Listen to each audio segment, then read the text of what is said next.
अगर सबसे बड़ी मोदी जी की मैं उपलब्धि मानता हूं उनके नेतृत्व की या हमारी सरकार की, तो इस देश के एजेंडा को ट्रैक पे लाने का उन्होंने काम किया है। सीएनबीसी आवास की 10वीं सालगिरह के मौके पर हुआ एक्ट फॉर ग्रोथ समिट का महा आयोजन। मुख्य अतिथि वित्त मंत्री ने किया फाइनेंशियल लिटरेसी कैंपेन का उद्घाटन। कहा, मोदी सरकार ने देश की पॉलिटिकल एजेंडे को पूरी तरह से बदला। अब सिर्फ ग्रोथ पर ही है सरकार का फोकस। ये जो सेक्टर है कंपोनेंट मैन्युफैक्चरिंग का मॉडर्न इंडस्ट्री के लिए, ये बाकी स्मॉल इंडस्ट्री से अलग करके इनके लिए नीति अलग बनानी पड़ेगी। इस समय हमें इन्वेस्टमेंट बढ़ाने की जरूरत है, इन्वेस्टमेंट एनवायरनमेंट इंप्रूव करने की भी जरूरत है। मेक इन इंडिया मुहिम से इंडस्ट्री भी है खुश। दिग्गजों ने कहा, टैक्स सिस्टम में सुधार बढ़ाया जा सकता है। निवेश एसएमई के लिए अलग नीति बनाने की भी की वकालत। सीएनबीसी आवास की फाइनेंशियल लिटरेसी अभियान की सभी चेयरमैन ने की तारीफ। कहा, स्कूलों में फाइनेंशियल लिटरेसी करिकुलम के लिए बातचीत है जारी। मजबूत विदेशी संकेतों से बाजार में तेजी। Mid cap index all time high पर, सेंसेक्स निफ्टी भी 1% तक मजबूत। हर तिमाही में एक बार बैंकों को करनी होगी बेस रेट की समीक्षा। बेस रेट के कैलकुलेशन का तरीका भी 3 साल में बदल सकेगा। आरबीआई ने बैंकों के बेस रेट पर संशोधित गाइडलाइंस जारी की। स्पाइस जेट को पटरी पर वापस आने की बढ़ी उम्मीद। विमानन मंत्रालय ने मंजूर किया स्पाइस जेट का रिवाइवल प्लान। सीएनबीसी आवास की एक्सक्लूसिव खबर। दिल्ली विधानसभा के लिए तेज हुआ चुनावी घमासान। कांग्रेस की सीनियर नेता कृष्णा तीरथ बीजेपी में शामिल।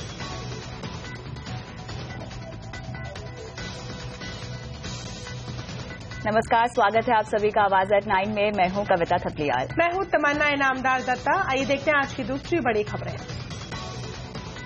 एक के बाद एक अध्यादेश पर राष्ट्रपति प्रणब मुखर्जी ने जताई चिंता। कहा, अध्यादेश गलत नहीं, लेकिन हर कानून के लिए नहीं होना चाहिए यही रास्ता। राजनीतिक दलों से बातचीत के जरिए मतभेद दूर करने को कहा। सरकार ने बराक ओबामा के लिए किए सुरक्षा के कड़े इंतजाम। सरकार ओबामा भारत में कार्यक्रमों को रख रही है सीक्रेट। सुनंदा पुष्कर की मौत के मामले में शशि थरूर की बढ़ी मुश्किल। दिल्ली पुलिस कर रही है पूछताछ। अब आप ट्विटर से भी पैसे भेज सकेंगे। आईसीआईसीआई बैंक ने शुरू की सर्विस।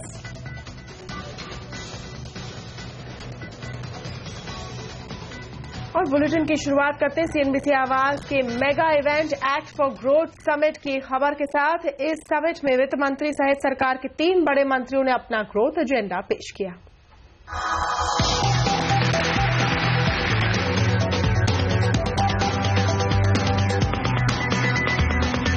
देश के एजेंडा को ट्रैक पे लाने का उन्होंने काम किया है। आगे आने वाले 10 वर्ष और अच्छे जाएं, उसके लिए आपको शुभकामनाएं।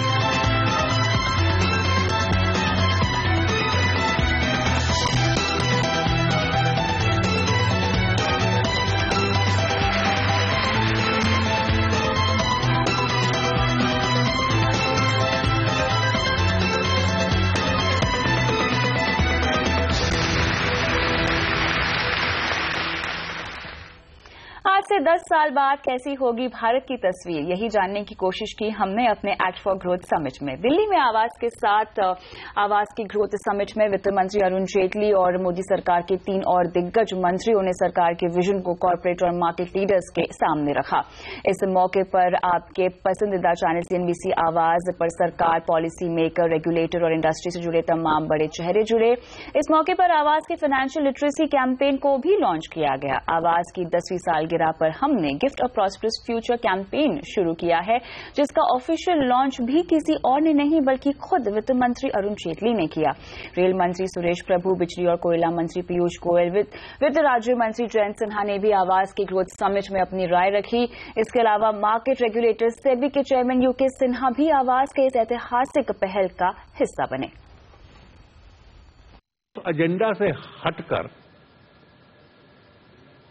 अगर सबसे बड़ी मोदी जी की मैं उपलब्धि मानता हूं उनके नेतृत्व की या हमारी सरकार की, तो इस देश के एजेंडा को ट्रैक पे लाने का उन्होंने काम किया है। और आज कभी हमारी आलोचना भी होती है, तो आलोचना में कि कोई व्यक्ति अगर कोई बयान दे दे जो नहीं देना चाहिए था, तो एक भावना देश में आती है कि ये उस एजेंडा को बदलने का प्रयास क्यों कर रहे हैं। इस एजेंडा से आप बदलिए और जिस एजेंडा पे देश को डालना चाह रहे हैं उस एजेंडा पर लेकर जाइए। मैं इस बदले हुए एनवायरनमेंट को मैं चाहूंगा कि लोग समझें। और भारत में अगर विदेशी निवेश को बढ़ावा देना है तो टैक्स नीतियों में सफाई लाने की जरूरत है। वित्त मंत्री अरुण जेटली ने कहा कि विदेशी निवेशक भारत की तरफ तभी आकर्षक होंगे जब उसको दूसरे देशों के मुकाबले भारत में टैक्स नियमों पर कोई असमंजस न रहे, और मोदी सरकार इसकी पूरी कोशिश में जुटी हुई है। अधिक टैक्सेशन पे ऐसे ऑर्डर कर दें जो ग्लोबली कंपैटिबल लॉज ना हो और जिसको लेकर बिजनेस करना असंभव हो जाए। तो इसलिए ये जो पुरानी कल्पना थी कि हायर टैक्सेशन से ज्यादा रेवेन्यू आएगा, ये अपने आप में गलत है। कंपेटिटिव टैक्सेशन रिजीम हो, फेयर टैक्सेशन रिजीम हो, नॉन एडवर्सेरियल हो, जिससे कि व्यवसाय की संख्या बढ़े, वॉल्यूम्स बढ़े, उससे रोजगार भी बढ़ेगा, सरकार की जेब में राजस्व भी बढ़ेगा और देश को भी उससे लाभ होने वाला है। इस खास मौके पर सीएनबीसी आवाज ने बजट के लिए वित्त मंत्री को बड़े आइडियाज भी सुझाए। हमारी खास सीरीज बजट बिग आइडियाज में जो भी बड़े एक्सपर्ट्स शामिल हुए थे उनके आइडियाज को एक पुस्तक के स्वरूप में हमने वित्त मंत्री को भेंट किया। सीएनबीसी आवाज पर 2 हफ्ते तक मार्केट इंडस्ट्री इकॉनमी के तमाम दिग्गज शामिल हुए और उन्होंने रिफॉर्म के अलावा ग्रोथ, निवेश और रोजगार बढ़ाने और मैन्युफैक्चरिंग को रफ्तार देने के लिए लीक से हटकर कई आइडियाज दिए थे। हमारी कोशिश यही थी कि सरकार को कुछ ऐसे क्रांतिकारी आइडियाज दिए जाएं जिनमें इकॉनमी की तस्वीर बदलने का मादा हो, और इस कोशिश में हमें काफी कामयाबी भी मिली।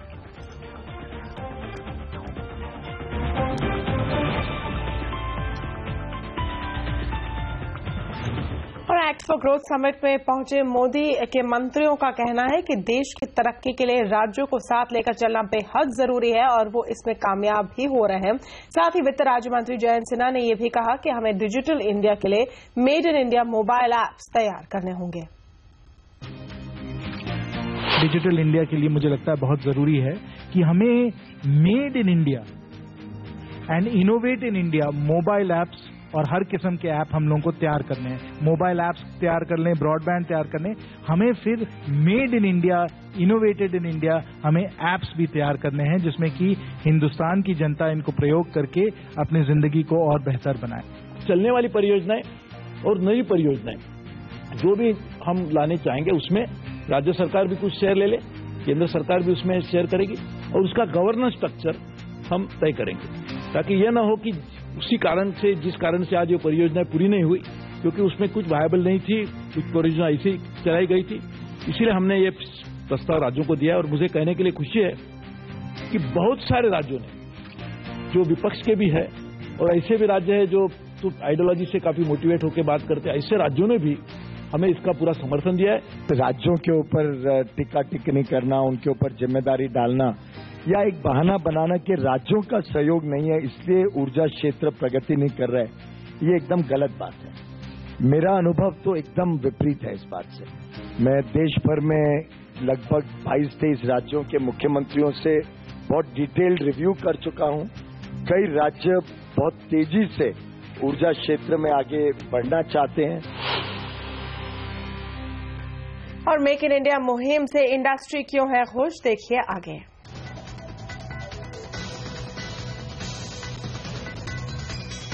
और ब्रेक के बाद बताएंगे फाइनेंशियल लिटरेसी को बढ़ावा देने के लिए सेबी की क्या है तैयारियां।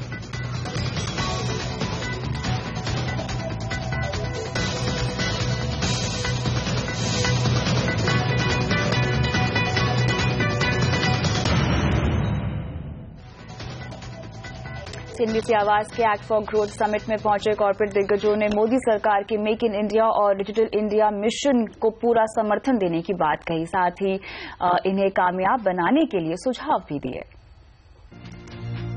जो दिक्कतें आती हैं क्वालिटी की आजकल, हमारे यहाँ भी आती हैं, मैं समझता हूँ सबको आती हैं, वो ज्यादातर टियर 2, टियर 3 वेंडर्स की वजह से आती हैं, बिकॉज उनके पास उस किस्म की मशीनरी, टूलिंग, डाइज, मोल्ड्स नहीं है जिनके जरिए से वो कंसिस्टेंट क्वालिटी बना पाए। तो मेरा सुझाव तो ये है कि आगे चल के अगर ये मेक इन इंडिया को बढ़ावा मिलना है तो सप्लाई चेन एक बहुत ही उसके लिए अहम चीज है और उसके लिए ये जो डेफिनेशन है स्मॉल इंडस्ट्रीज की, मीडियम इंडस्ट्रीज की, वो और मुल्कों के मुकाबले में लाइन में लाई जाए। ये जो सेक्टर है कंपोनेंट मैन्युफैक्चरिंग का मॉडर्न इंडस्ट्री के लिए, ये बाकी स्मॉल इंडस्ट्री से अलग करके इनके लिए नीति अलग बनानी पड़ेगी। एक जो हमारे यहाँ कमजोरी रही है वो है इनोवेशन और R&D का यहाँ माहौल बहुत अच्छा नहीं रहा। तो शायद इस समय जो एडिशनल जरूरत है इस समय वो है कि हमें इनोवेशन और R&D के लिए टैक्स ट्रीटमेंट इंप्रूव करने की जरूरत है। हमें इन्वेस्टमेंट जो रिस्क कैपिटल है, चाहे वो वेंचर कैपिटल है, एंजल फंडिंग है, प्राइवेट इक्विटी है, उनको टैक्स ट्रीटमेंट भी उनकी भी इंप्रूव करने की जरूरत है। क्योंकि इस समय माहौल ऐसा है कि बहुत अच्छा इस समय माहौल बन गया है, but we are at the tipping point. We need to give that little extra push ताकि दोनों इंजन फायर करें, कंजम्पशन के भी और इन्वेस्टमेंट के भी। If you look at the localization, it doesn't run deep, which means a larger company can manufacture, but we don't have suppliers that can provide all the components. So we are still importing components, still importing raw materials, and that is where I think if we can all work together to improve the small and medium enterprise, what you talked about, whether it's through ensuring that it's easier for them to set up businesses. How do they do innovation? For a larger company, it's easier. Can they collaborate with universities, for example? That's one idea that's happened in other countries. I think that is the problem that we have to crack. Modi साहब का जो बड़ा dream है कि digital India will redefine India and transform India, ये तब possible होगा जब हम सब मिलके, जो सिन्हा साहब भी बोल रहे हैं, आईपी की तरफ गौर करें कि यहाँ किस तरह के प्रोडक्ट्स बनेंगे, एनवायरमेंट बनेगा, उसमें एक टैक्स एफिशिएंट स्कीम्स आएंगी, उसमें एंटरप्रेन्योर्स को इनकरेजमेंट मिलेगी और वहाँ नए प्रोडक्ट्स शुरू होंगे। उस बेसिस पे ये ट्रांसफॉर्मेशन शुरू होगा। I actually think about what is version 2.0 of Make in India. I think it's brands in India.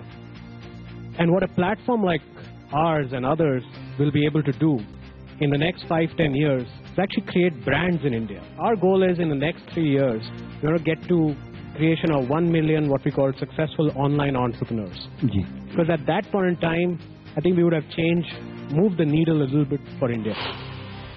और देश में फाइनेंशियल लिटरेसी बढ़े, इसके लिए जरूरी है कि स्कूल कॉलेजों से ही बच्चों को फाइनेंशियल एजुकेशन दी जाए। साथ ही लोगों में बचत और निवेश की आदत को बढ़ाने की भी जरूरत है। ये विचार सामने आए सीएनबीसी आवास के खास आयोजन the act for growth summit में, जहां शामिल हुए वित्त मंत्री अरुण जेटली और सेबी चेयरमैन यूके सिन्हा। वित्त मंत्री ने सीएनबीसी आवास की 10वीं सालगिरह के मौके पर financial literacy initiative gift prosperous future का लॉन्च भी किया।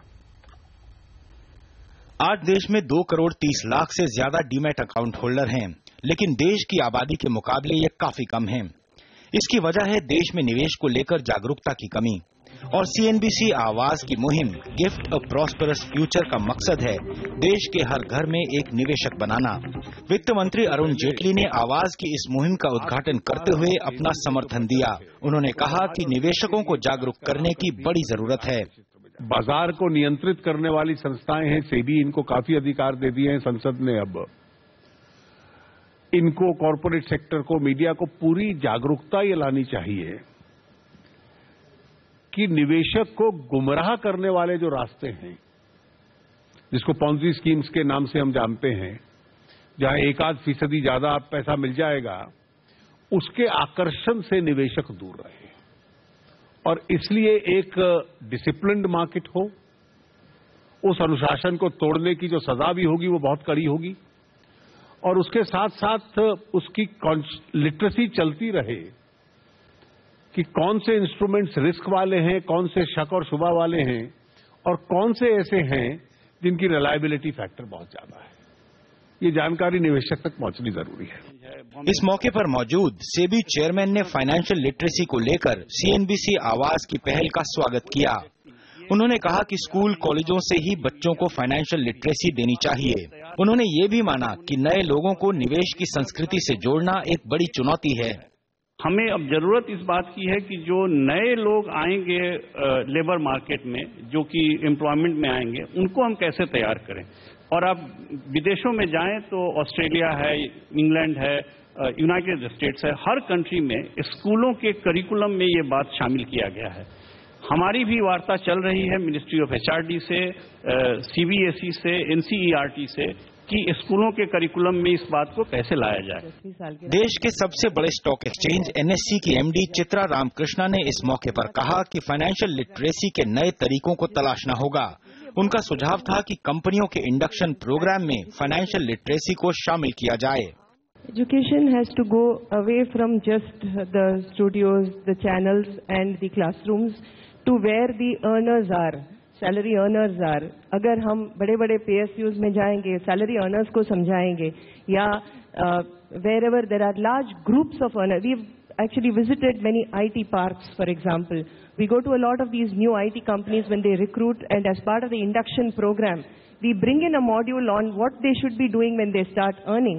I think these will be ways in which we can enter their minds beyond just textbook education.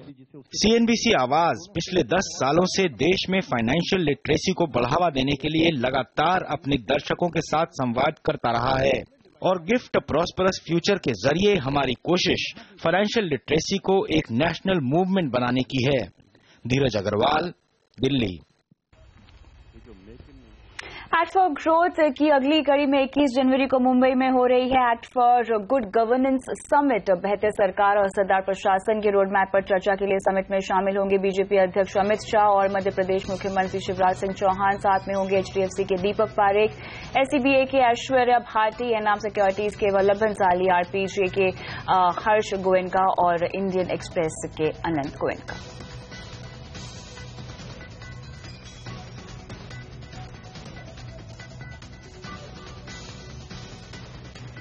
और the act for growth summit की नई दिल्ली चरण की शानदार कामयाबी के बाद अब सीएनबीसी आवाज 21 जनवरी को मुंबई में करने जा रहा है महाआयोजन। 10वीं सालगिरह के मौके पर लॉन्च की गई एक्ट सीरीज के दूसरे मेगा इवेंट में न सिर्फ देश की ग्रोथ के लिए सरकार और इंडस्ट्री के बीच सहयोग बढ़ाने पर चर्चा होगी, बल्कि उन कंपनियों को सम्मानित भी किया जाएगा जिन्होंने पिछले दशक में देश के औद्योगिक नक्शों पर अपनी समिट छाप छोड़ी है। साथ ही सीएनबीसी आवाज उन कंपनियों की पहचान भी करेगा जो अगले दशक में चैंपियंस की लीग में खड़े नजर आएंगे।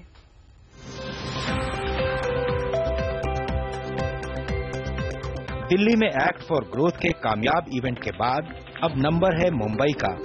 21 जनवरी को हो रहे ग्रोथ फॉर एक्ट सीरीज के दूसरे मेगा इवेंट में हम सम्मान करेंगे हर घर को एक अलग आवाज देने वाले एशियन पेंट्स के चेयरमैन अश्विन दानी का, बैंकिंग को एक नई ऊंचाई पर पहुंचाने वाले एक्सिस बैंक का और बैंक की एमडी और सीईओ शिखा शर्मा को सीएनबीसी आवाज उनके योगदान के लिए सम्मानित करेगा। साथ ही पिछले दशक में देश के उद्योग जगत में अपनी खास पहचान बनाने वाली हस्तियों की सूची में शामिल हैं जीवीके के vice chairman Sanjay Reddy, HDFC के चेयरमैन दीपक पारेख, हिंदुस्तान यूनिलीवर के CEO Sanjeev Mehta, leading pharma company lupin के एमडी नीलेश गुप्ता। इस आयोजन में हम भविष्य के सितारों को भी सम्मानित करेंगे। इस कड़ी में हम रियल एस्टेट सेक्टर में अलग मुकाम हासिल करने वाली कंपनी आशियाना हाउसिंग के एमडी विशाल गुप्ता का सम्मान करेंगे। साथ ही सम्मान होगा देश के बैंकिंग सेक्टर में एक नया अध्याय जोड़ने वाली माइक्रो फाइनेंस कंपनी बंधन के फाउंडर सीएस घोष का। भविष्य के सितारों की लिस्ट में हेक्टर बेवरेजेस के नीरज कक्कड़, कलारी कैपिटल की वाणी कोला, माइक्रोमैक्स के फाउंडर राहुल शर्मा, ओला कैब्स के फाउंडर भाविश अग्रवाल और श्रीराम ट्रांसपोर्ट के एमडी उमेश रेवंकर जैसी हस्तियां भी शामिल हैं।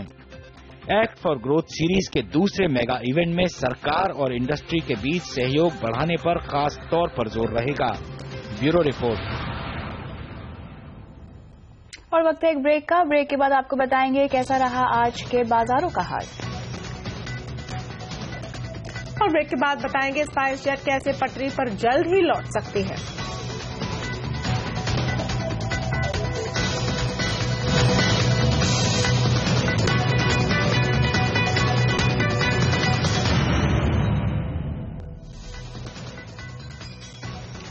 अगर आपने लोन ले रखा है तो आपके लिए काम की खबर है। रिजर्व बैंक ने सभी बैंकों को अब हर 3 महीने में बेस रेट की समीक्षा करने के लिए कहा है। बेस रेट के आधार पर आपके लोन का ब्याज तय होता है। आरबीआई ने कहा कि बेस रेट में बदलाव बोर्ड या एल्को की मंजूरी से होगा। बैंक बेस रेट तय करने की प्रक्रिया की समीक्षा 3 साल के बाद कर सकते हैं। पहले बैंक 5 साल में ये समीक्षा करते थे। बैंक रेवेन्यू साइकिल के दौरान मेथोडोलॉजी में बदलाव नहीं कर सकते थे। बेस रेट और लोन की ब्याज दर के अंतर यानी स्प्रेड पर भी बैंकों को सफाई देनी होगी। पुराने ग्राहक के लिए ब्याज दर के स्प्रेड को क्रेडिट रिस्क प्रोफाइल खराब होने पर ही बदला जा सकेगा। बात करते हैं शेयर बाजार की। चीन के बाजार में भारी बिकवाली से घरेलू बाजार बेअसर रहा। सेंसेक्स और निफ्टी ने आधे % से ज्यादा की तेजी दर्ज की। दिग्गजों के साथ छोटे मझोले शेयरों में भी जमकर खरीदारी होती हुई आज दिखाई दी है। मिड कैप इंडेक्स एक बार फिर नया शिखर बनाने में कामयाब रहा। चीन के बाजार में भारी बिकवाली से बाजार पर कोई असर नहीं पड़ा। मार्जिन कॉल में गड़बड़ी की वजह से शंघाई कंपोजिट इंडेक्स 8% तक आज फिसल गया। और बाजार में हर गिरावट खरीद का मौका है, यह मानना है मोतीलाल एसेट मैनेजमेंट के ताहिर बादशाह का। ताहिर के मुताबिक ग्लोबल बाजारों में खराब संकेतों के चलते निवेशकों को पैसे लगाने के मौके मिल रहे हैं और इसका फायदा उठाना चाहिए। Every correction is an opportunity. और अच्छी बात यह है कि डिस्पाइट सो मेनी पॉजिटिव जो इंडियन इकोनॉमी के सामने मौजूद है, ओवरसीज मार्केट की वॉलेटिलिटी के कारण हमें मौके मिलते रहे हैं और यही मौकों का हमें इन्वेस्टर्स को यही सलाह देते रहे कि फायदा उठाना चाहिए। मुझे लगता है कि ये basically rate cut driven rally हुई है और उसको मार्केट ने अप्रिशिएट किया है और मार्केट की जो एक्सपेक्टेशंस बजट से होगी वो मुझे लगता है it will come in the course of the next 1 month और सो, और उससे ज्यादा तेजी मार्केट में हो सकती है। HUL के Q3 के नतीजे निराशाजनक रहे हैं। कंपनी का मुनाफा तो अनुमान से ज्यादा बढ़ा है, लेकिन आय और एबिटा उम्मीद से कम रहे हैं। इसके अलावा वॉल्यूम ग्रोथ के फ्रंट पर भी कंपनी को बड़ा झटका लगा है। तीसरी तिमाही में कंपनी ने 3% की वॉल्यूम ग्रोथ दर्ज की है, जबकि अनुमान 5 से 6% का था। हिंदुस्तान यूनिलीवर के CEO संजीव मेहता ने भी वॉल्यूम ग्रोथ कम होने की बात स्वीकारी है, लेकिन उन्हें भरोसा है कि इकॉनमी में ग्रोथ बढ़ने के बाद FMCG सेक्टर के वॉल्यूम में सुधार दिखेगा। We've still not seen a volumes pick up in any substantive way. Then again, modern trade, urban, the volumes are still negative. So it is still early days, and like we have said, it takes a lag between a change in the consumer confidence and the pickup in the economy to translate into tangible improvement in the volumes for the FMCG sector. और spice jet को runway पर वापस लाने की कोशिशों के विमानन मंत्रालय को सौंपे गए प्लान को मंजूरी मिल गई है। CNBC आवाज को सूत्रों से मिली जानकारी के मुताबिक विमानन मंत्रालय ने स्पाइस जेट का रिवाइवल प्लान आज सुबह मंजूर कर लिया है। विमानन मंत्रालय के सूत्रों के मुताबिक मंत्रालय ने रिवाइवल प्लान DGCA को सौंप दिया है। खबर पर पूरी जानकारी लेते हैं अब हमारे संवाददाता सिंधु भट्टाचार्य से। सिंधु से संपर्क नहीं हो पा रहा है, अब दूसरी खबर का रुख करते हैं। सरकार ने एयर इंडिया में खर्च घटाने की योजना को मंजूरी दे दी है। एयर इंडिया की वित्त वर्ष 2016 में 1400 करोड़ रुपए घटाने की योजना है। इसके लिए एयरलाइंस अतिरिक्त कर्मचारियों की पहचान करेगी, साथ ही नई नियुक्तियों पर भी रोक लगाएगी। एयर इंडिया घाटे वाले रूट पर विमान नहीं चलाएगी, साथ ही कर्मचारियों के 5 सितारा होटल में रुकने पर भी पाबंदी लगाई जाएगी। एयरलाइंस कर्मचारियों के टेलीफोन और यात्रा के अलाउंस में भी 10% की कटौती होगी। एयर इंडिया पिछले काफी समय से घाटे में है। दिसंबर में एयर इंडिया का घाटा 5,490 करोड़ से घटकर 5,379 करोड़ हो गया। सरकार ने साल 2012 में एयर इंडिया को 30,000 करोड़ का पैकेज भी दिया था। और सरकार क्यों रख रही है ओबामा का प्लान सीक्रेट, बताएंगे आपको इस ब्रेक के बाद। और ब्रेक के बाद आपको बताएंगे दावोस में वर्ल्ड इकोनॉमिक फोरम की बैठक का क्या है एजेंडा।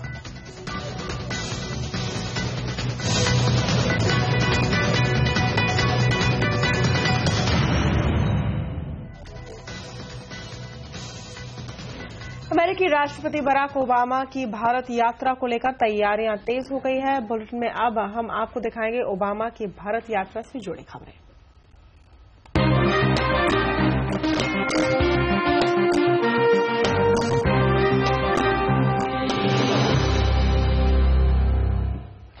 अमेरिकी राष्ट्रपति बराक ओबामा की भारत यात्रा को सिर्फ 1 हफ्ते बचे हैं, लेकिन सरकार उनके कार्यक्रम की जानकारी काफी गोपनीय रख रही है। विदेश मंत्रालय भी इस बारे में कोई भी ठोस जानकारी देने से बच रहा है। अब तक सिर्फ यही साफ है कि बराक ओबामा 26 जनवरी की परेड में बतौर मुख्य अतिथि हिस्सा लेंगे। ये भी साफ नहीं कि 25 जनवरी को अमेरिकी राष्ट्रपति कब भारत पहुंचेंगे और प्रधानमंत्री मोदी के साथ उनकी द्विपक्षीय बैठक कब होगी। ओबामा के ताजमहल देखने आगरा जाने को लेकर भी सस्पेंस बरकरार है। ये भी साफ नहीं है कि बराक ओबामा भारत के राष्ट्रपति की गाड़ी में बैठकर गणतंत्र दिवस की परेड में पहुंचेंगे या फिर अपनी ही गाड़ी में जाएंगे, जिसका नाम बीस्ट रखा गया है। तो इस सब पर चर्चा करने के लिए लक्ष्मण रॉय हमारे ब्यूरो चीफ साथ में है। लक्ष्मण, सारी डिटेल्स को इतना गुप्त क्यों रखा जा रहा है? क्योंकि जब 2010 में ओबामा जी आए थे तो उनके कार्यक्रम के बारे में जानकारी करीब 9-10 दिन पहले पब्लिक हो चुकी थी। इस बार क्यों इतना सस्पेंस बना हुआ है और आपके सोर्सेज क्या बता रहे हैं? देखिए, 2010 के मुकाबले हालात इस बार काफी अलग है। सबसे पहली बात तो ये है कि 2010 में जब अमेरिकी राष्ट्रपति भारत आए थे तो उस वक्त 26 जनवरी जैसे किसी सार्वजनिक कार्यक्रम में हिस्सा नहीं ले रहे थे। इतने खुले में कार्यक्रम नहीं होना था, घंटों उनको नहीं रुकना था, जहां 1 लाख से ज्यादा लोग दर्शक हों, ऐसी जगह पे उनको नहीं जाना था। दूसरी बात, 2010 के मुकाबले इस बार सुरक्षा संबंधी चिंताएं काफी ज्यादा हैं। खासतौर से पेशावर में हमला होता है, उसके बाद फ्रांस में हमला होता है और इसके साथ साथ भारत में भी कई सारे आतंकवादी संगठनों ने यहां तक धमकी दी है कि ओबामा के दौरे से ठीक पहले भारत में भी हमला कर सकते हैं। ओबामा के दौरे के दौरान भी हमले की चेतावनी दी गई है, धमकियां दी गई हैं। तो लिहाजा सुरक्षा संबंधी चिंताएं काफी ज्यादा हैं। सुरक्षा एजेंसियां फूंक फूंक करके कदम रख रही हैं, हर एक छोटे से मसले को सुलझाने की कोशिश में जुटी है। और ये सिर्फ मुद्दा भारतीय सुरक्षा एजेंसियों की नहीं है, बल्कि भारतीय सुरक्षा एजेंसियां अमेरिकी सुरक्षा एजेंसियों के साथ, CIA के साथ मिलकर यह तय करें कैसे सुरक्षा संबंधी पुख्ता इंतजाम किए जाए। लिहाजा कई सारे मुद्दे जहां पे अभी मतभेद कायम है, उस मतभेद को सुलझाना होगा, आम सहमति बनानी होगी। उसके बाद जाकर के एक जो पल पल की जानकारी वाला प्रोग्राम होता है उसको तय किया जाएगा। और मुझे लगता है कि शायद 4-5 दिन पहले इस पूरी जानकारी को सार्वजनिक किया जाए, यानी अगले 2 से 3 दिन में आप देख सकते हैं कि बराक ओबामा के भारत दौरे की पल पल की जानकारी सार्वजनिक की जाएगी और फिर ये बताया जाए कहां कहां जाएंगे, कैसे जाएंगे, किनसे मिलेंगे, किन समझौते पर दस्तखत होगा। बिल्कुल। वैसे यहाँ बराक ओबामा के प्रोग्राम को गुप्त रखने के पीछे कारण है सुरक्षा। ये भी खबरें आ रही हैं कि अमेरिका ने पाकिस्तान को चेतावनी दी है कि बराक ओबामा के भारत दौरे के समय किसी तरह की आतंकवादी कार्यवाही ना हो, वरना इसके गंभीर परिणाम होंगे। भारत की तरफ से कड़े सुरक्षा इंतजाम किए गए हैं, लेकिन कुछ चीजें हैं जिस पर मतभेद सामने आए हैं। लक्ष्मण, इसके बारे में बताइए, क्या डिटेल्स हैं आपके पास? देखिए, मतभेद के 5 बिंदु हैं। पहला मुद्दा तो यह है कि अमेरिकी राष्ट्रपति बराक ओबामा इस समारोह में कितनी देर तक रुके। आमतौर पर बराक ओबामा किसी भी समारोह में 45 मिनट से ज्यादा नहीं रुकते हैं, चाहे वो समारोह कितना भी भव्य, कितना भी अहम क्यों ना हो। लेकिन दूसरी तरफ हमारा जो गणतंत्र दिवस समारोह है वो करीब 2 से ढाई घंटे तक चलता है। इस बार और थोड़ा सा लंबा खिंच सकता है क्योंकि झांकियों की संख्या पिछली बार के मुकाबले 4-5 ज्यादा हो गई है। तो अब सवाल ये उठता है, क्या वो समारोह के बीच में से उठ के जा सकते हैं? क्या ऐसा होता नहीं। आमतौर पर जो भी विदेश के अतिथि आते हैं वो पूरे समारोह तक रुकते हैं और अमेरिकी सुरक्षा एजेंसियां चाहती थी कि समारोह को छोटा कर दिया जाए। तो भारतीय सुरक्षा एजेंसियों ने साफ तौर से कह दिया है कि छोटा करना मुमकिन नहीं है, क्योंकि इसके पीछे एक ऐतिहासिक परंपरा रही है और ये बदस्तूर उसी परंपरा के मुताबिक चलता रहेगा। ऐसे में ओबामा को इस समारोह में शायद सारे रिकॉर्ड को तोड़ते हुए पहली बार 2 से ढाई घंटे तक रुकना पड़ सकता है। दूसरा जो मुद्दा है वो ये है कि राष्ट्रपति भवन से लेकर इंडिया गेट तक जो समारोह का मुख्य स्थल होता है वहां तक बराक ओबामा कैसे पहुंचेंगे। आमतौर पर जो भी अतिथि होते हैं वो राष्ट्रपति की गाड़ी जो लिमोजिन है उसमें बैठ करके आते हैं, लेकिन बराक ओबामा ऐसे सफर में आमतौर पर अपनी गाड़ी का इस्तेमाल करते हैं जो सुरक्षा संबंधी तमाम बंदोबस्त के साथ होता है, बिस्ट का। तो बिस्ट से जाएंगे या फिर लिमोजिन से जाएंगे, इस पर सस्पेंस बरकरार है। तीसरा मुद्दा यह है कि अमेरिकी सुरक्षा एजेंसियां चाहती है कि उस पूरे इलाके को नो फ्लाई जोन बना दिया जाए, लेकिन चूंकि यहां पे एयर शो होता है इस वजह से नो फ्लाई जोन बनाना शायद मुमकिन नहीं होगा। चौथी बात कि मल्टी लेयर सिक्योरिटी जो है उन सबका एक सेल बने रहे जहां हर सिक्योरिटी वाले देख करके मुआयना करते रहे कहां पे क्या गतिविधि चल रही है। इस पर काफी हद तक सहमति बन गई है। उस पूरे इलाके में जहां पर राष्ट्रपति, अमेरिकी राष्ट्रपति और भारत के प्रधानमंत्री बैठे हैं उसको बुलेट प्रूफ बना दिया जाए, तो उस पर भी काफी हद तक सहमति बन गई है। अगले 102 दिन काफी अहम होंगे इन असहमति वाले बिंदुओं पर सहमति बनाने के लिहाज से। जी लक्ष्मण, शुक्रिया सारे डिटेल्स के लिए। और दावोस में कल से वर्ल्ड इकोनॉमिक फोरम की 45वीं समिट शुरू हो रही है। समिट में दुनिया भर में 2500 से ज्यादा नेता और बिजनेसमैन जुड़ेंगे। ग्लोबल इकोनॉमी फिलहाल कई चुनौतियों से जूझ रही है। ऐसे में समिट की theme the new global context रखी गई है। फ्रांस में हुए हमलों के मद्देनजर समिट में आतंकवाद का मुद्दा भी हावी रहेगा। भारत से समिट में वित्त मंत्री अरुण जेटली, ऊर्जा मंत्री पीयूष गोयल, महाराष्ट्र के मुख्यमंत्री देवेंद्र फडणवीस और आंध्र प्रदेश के मुख्यमंत्री चंद्रबाबू नायडू भी शामिल होंगे। उद्योग जगत की तरफ से रिलायंस के मुकेश अंबानी, आईसीआईसीआई बैंक की चंदा कोचर, टीसीएस के एन चंद्रशेखरन सहित 100 से ज्यादा हस्तियां शामिल होंगी। दुनिया भर के बिजनेस लीडर्स, इकोनॉमिस्ट और पॉलिटिकल लीडर्स का ग्लोबल इकोनॉमी पर क्या है नजरिया? नई सरकार आने के बाद ग्लोबल लीडर्स के बीच कितना बदला भारत का आउटलुक? देखिए मेरे साथ विश्व की इकोनॉमी पर खास कवरेज डावोस से वर्ल्ड इकोनॉमिक फोरम में। दिल्ली में बीजेपी, कांग्रेस और आप क्यों भिड़े?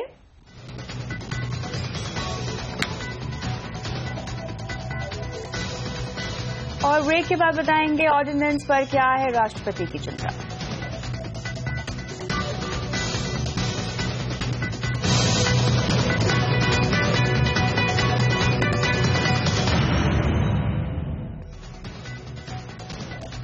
अध्यादेशों के जरिए सरकार ने पिछले दिनों कई अहम रिफॉर्म्स को रफ्तार दी है, लेकिन सरकार के इस फैसले पर खुद राष्ट्रपति ने उंगली उठा दी है। राष्ट्रपति प्रणब मुखर्जी ने कहा है कि अध्यादेश संवैधानिक तौर पर सही जरूरी है, लेकिन इसे कानून लागू करने का रास्ता नहीं बना लेना चाहिए। साथ ही राष्ट्रपति प्रणब मुखर्जी ने सत्तारूढ़ और विपक्षी पार्टियों से अपील की है कि वो आपसी बातचीत के जरिए ऐसा रास्ता निकालें कि कानून लागू करने के लिए बार बार अध्यादेश की जरूरत ना पड़े। और दिल्ली का चुनावी घमासान दिलचस्प होता जा रहा है। हर पार्टी में बगावत के सुर सुनाई दे रहे हैं। बीजेपी नेता मनोज तिवारी ने किरण बेदी को मुख्यमंत्री के तौर पर प्रोजेक्ट करने की बात पर नाराजगी जताई थी, लेकिन पार्टी आलाकमान से फटकार के बाद तिवारी अपने बयान से पलट गए। उन्होंने कहा कि किरण बेदी का पार्टी में स्वागत है और उनके आने से आम आदमी पार्टी में खलबलाहट है। उधर दिल्ली चुनाव से पहले कांग्रेस को जोरदार झटका लगा है। टिकट कट जाने से नाराज पूर्व मंत्री कृष्णा तीरथ बीजेपी में शामिल हो गई हैं। कांग्रेस ने आम आदमी पार्टी के नेता अरविंद केजरीवाल की चुनाव आयोग से शिकायत की है। कांग्रेस का कहना है कि केजरीवाल ने अपने बयान से वोटरों को पैसा लेने के लिए उकसाया है। कांग्रेस ने इसे चुनाव आचार संहिता का उल्लंघन बताया है और कल दिल्ली के उत्तम नगर में एक सभा में केजरीवाल ने लोगों से कहा था कि अगर उन्हें पैसे चाहिए तो वो बीजेपी और कांग्रेस के पास जाकर लें, लेकिन वोट वो सिर्फ अरविंद केजरीवाल और आम आदमी पार्टी के लिए ही डालें। सुनंदा पुष्कर की मौत के मामले में दिल्ली पुलिस ने पुष्कर के पति और पूर्व केंद्रीय मंत्री शशि थरूर से पूछताछ शुरू कर दी है। दिल्ली पुलिस की स्पेशल इन्वेस्टिगेशन टीम ने आज वसंत विहार थाने में थरूर से पूछताछ की। पुलिस ने पहले ही इस मामले में अज्ञात लोगों के खिलाफ हत्या का मामला दर्ज कर लिया है। इस मामले में पुलिस परिवार के नौकर, थरूर के कुछ दोस्तों और होटल के कर्मचारियों से पूछताछ कर चुकी है। माना जा रहा है कि मौत से पहले सुनंदा पुष्कर थरूर के पाकिस्तानी पत्रकार महर तरार के साथ संबंध को लेकर परेशान थी।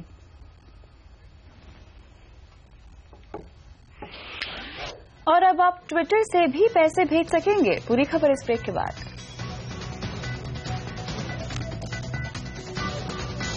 अब ब्रेक के बाद बताएंगे गुजरात में ट्रेंड कर्मचारी हासिल करने के लिए टोयोटा और दूसरी ऑटो कंपनियों का क्या है प्लान।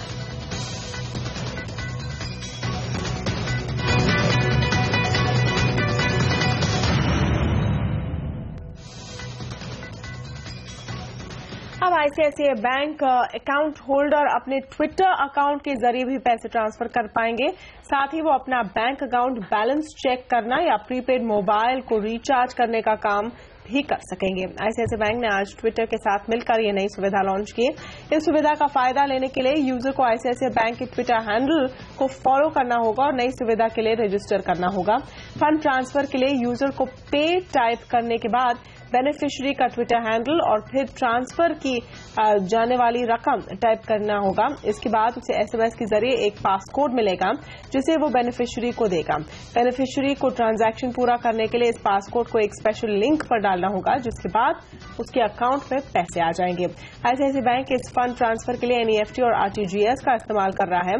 बैंक यूजर से कोई एक्स्ट्रा चार्ज नहीं लेगा, हालांकि उसे NEFT या RTGS ट्रांजैक्शन की फीस जरूर देनी होगी।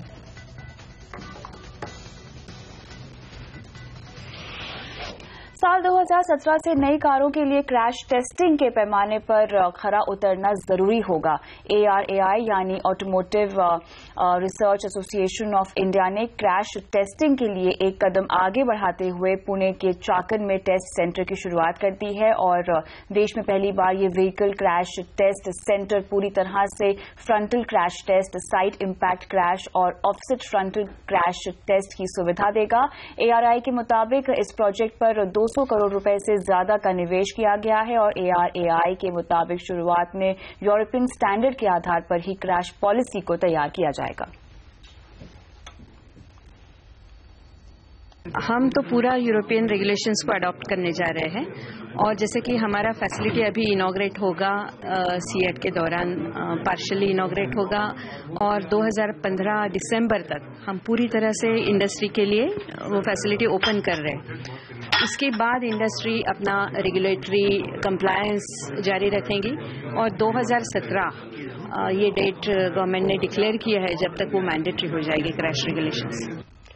अब ऑटो कंपनियां गुजरात के शिक्षा संस्थानों के साथ मिलकर अपनी पसंद के टेक्नीशियन तैयार कर रही है। टोयोटा इस तरीके से तैयार छात्रों को सीधे ही नौकरियां भी देने लगी हैं। अहमदाबाद से मनीष देसाई बता रहे हैं कि फोर्ड और टाटा मोटर्स भी अपनी जरूरत के मुताबिक कर्मचारी तैयार करने के लिए इंस्टीट्यूट्स के साथ करार कर रही है। गुजरात में ऑटोमोबाइल इंजीनियरिंग की पढ़ाई करने वाले स्टूडेंट्स को नौकरी मिलना लगभग तय हो गया है। ऑटोमोबाइल कंपनियां अपनी जरूरत के हिसाब से कोर्स डिजाइन कर रही हैं। टोयोटा किर्लोस्कर मोटर्स ने अपने वर्कशॉप की हूबहू नकल अहमदाबाद के LG इंजीनियरिंग कॉलेज में बनाई है, जहां ट्रेनिंग ले चुके छात्रों को सीधे टोयोटा डीलर के यहां नौकरी मिलेगी। अभी टोयोटा को सालाना 100 से अधिक सर्विस एडवाइजर्स की जरूरत है, जबकि उन्हें केवल 80 एडवाइजर ही मिल पाते हैं। नॉर्मली गैप अराउंड 20% रहता है, क्योंकि कोई लोग छोड़ जाते हैं। We are expanding also, expand भी हम कर रहे हैं। एंड ये टोयोटा ट्रेनिंग प्रोग्राम से डेफिनेटली मैक्सिमम हमारा ज्यादा एफर्ट रहेगा कि स्टूडेंट हमारे डीलरशिप में ज्वाइन करे, because after knowing the Toyota philosophy they can best work at our dealership. Diploma in automobile engineering course के तहत ही 1 साल के लिए ये ट्रेनिंग दी जाती है और इसके लिए कोई अलग से फीस भी नहीं देनी होती।